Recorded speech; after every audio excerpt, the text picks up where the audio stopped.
Mr. Tan has just undergone treatment after a heart attack.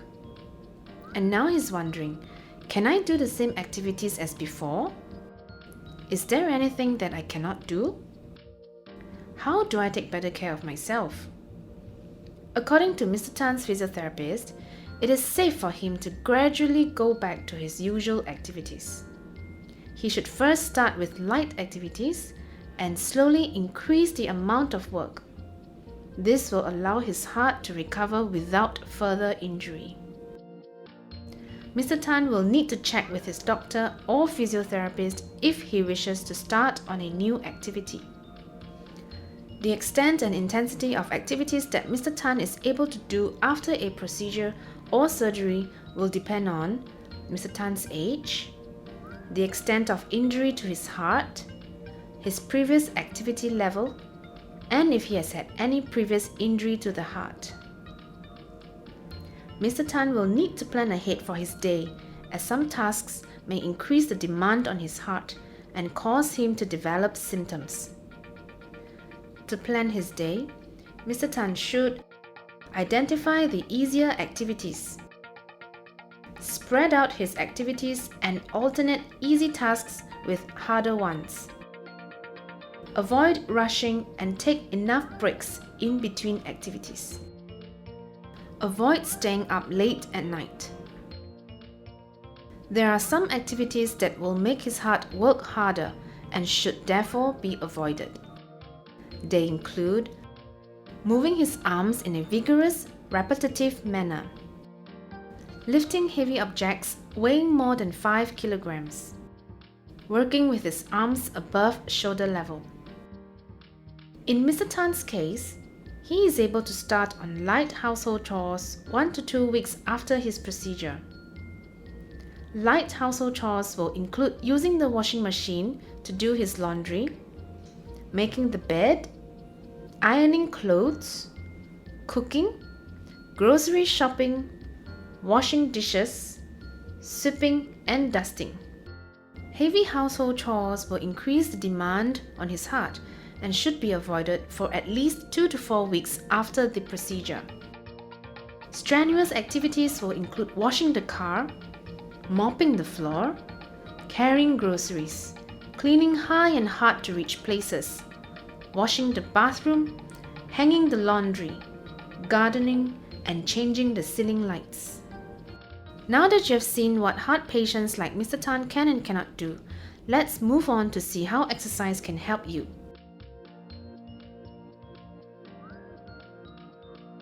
Aside from taking medication and changing your diet, exercise is another important therapy that can help to improve your symptoms and prevent or slow down the progress of heart disease.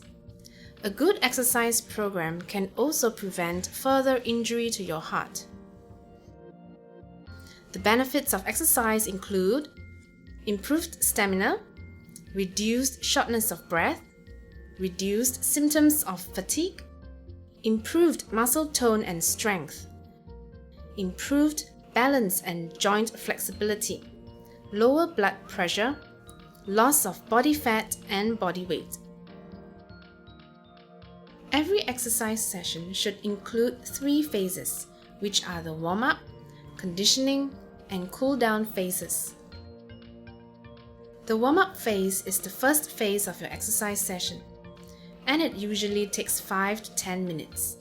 Warming up prepares your body for exercise while reducing the risk of injury to your muscles and joints. The free hand exercises and stretches during a warm-up will gradually increase the workload on the heart and reduces the risk of developing chest pain and abnormal heart rhythm. The conditioning phase is where you perform the actual exercise, usually for 10 to 30 minutes.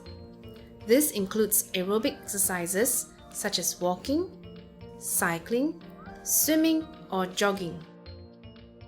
After your discharge from hospital, start off slowly and gradually increase your exercise time as you progress. Cooling down for 5 to 10 minutes allows your body to recover from the conditioning phase. This prevents blood from pooling in the legs as well as muscle soreness and tightness. Take a slow walk or do some stretching to return your heart rate and blood pressure to resting levels after the cool down.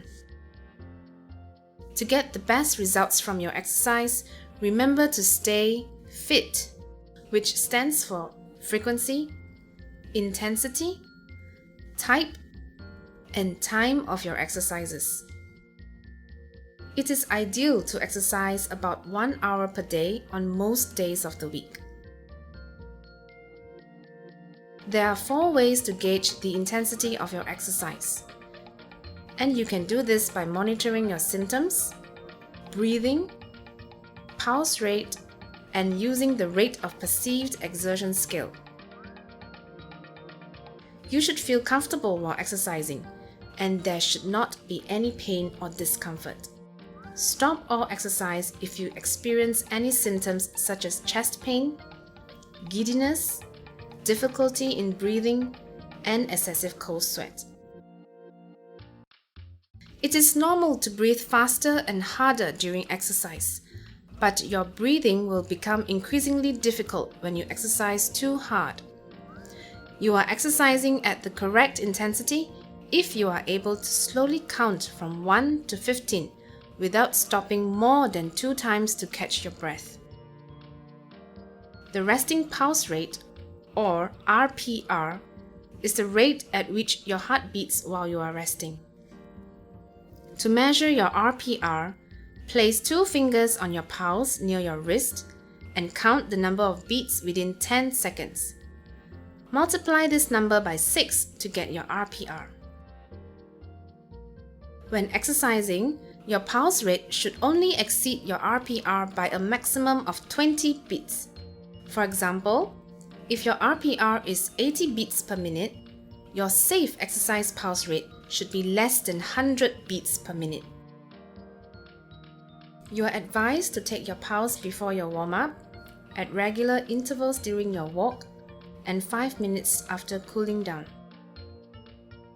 The rate of perceived exertion scale is used to gauge if you are exercising at the right intensity.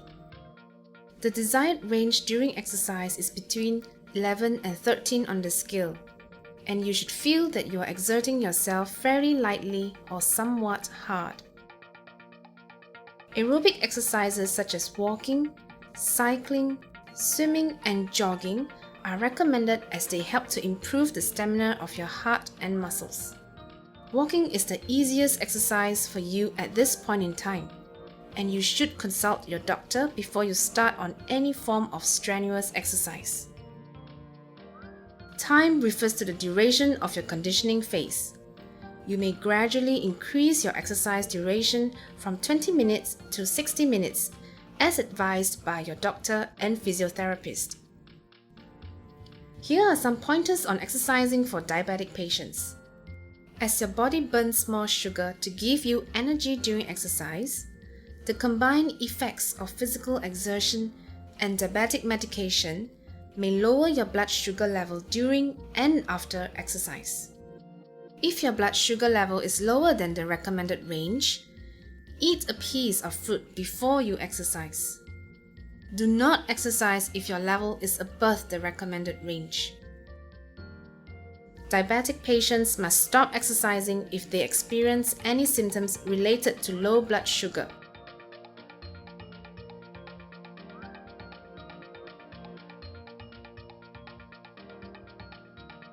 As low blood sugar levels may occur at any time during exercise, it is good practice for diabetic patients to always carry a carbohydrate snack with them, such as a piece of fruit. Those who do not have a glucometer to check their blood sugar level may exercise 2 hours after a meal to be safe.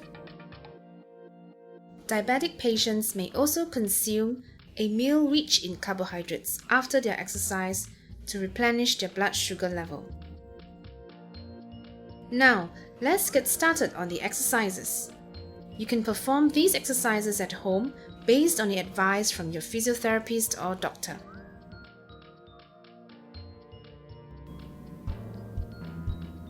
Remember to take your resting pulse rate before and after you exercise. Remember to check your blood sugar level before and after you exercise if you are diabetic.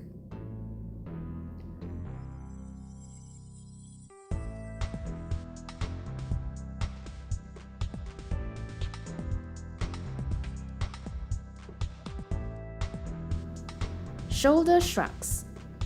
Move your shoulders up and down 5 to 10 times. Shoulder rotation. With hands on your shoulders, draw big circles with your elbows 5 to 10 times. Shoulder flexion. Raise your right hand and put it down 5 to 10 times. Repeat with your left hand.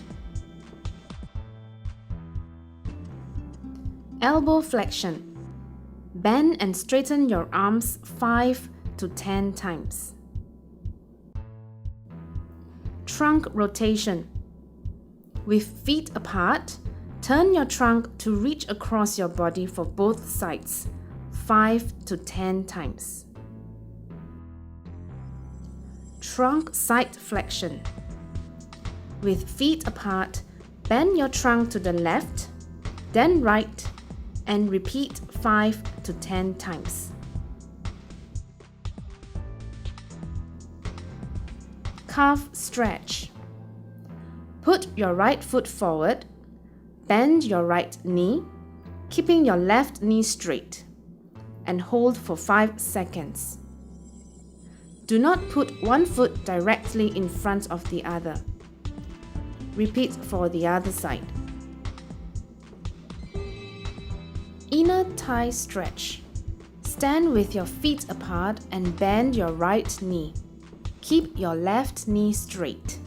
Do not turn your body and hold for 5 seconds. Repeat for the other side. Front thigh stretch.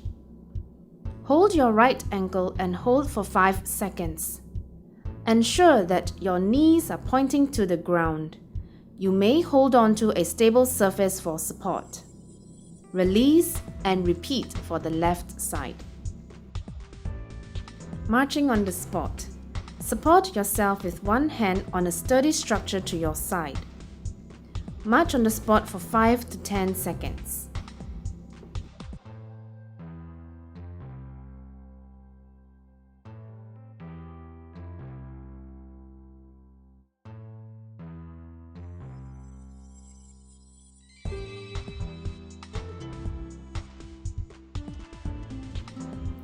Sit to stand exercise. Place your palms on your knees and gently push yourself into a standing position.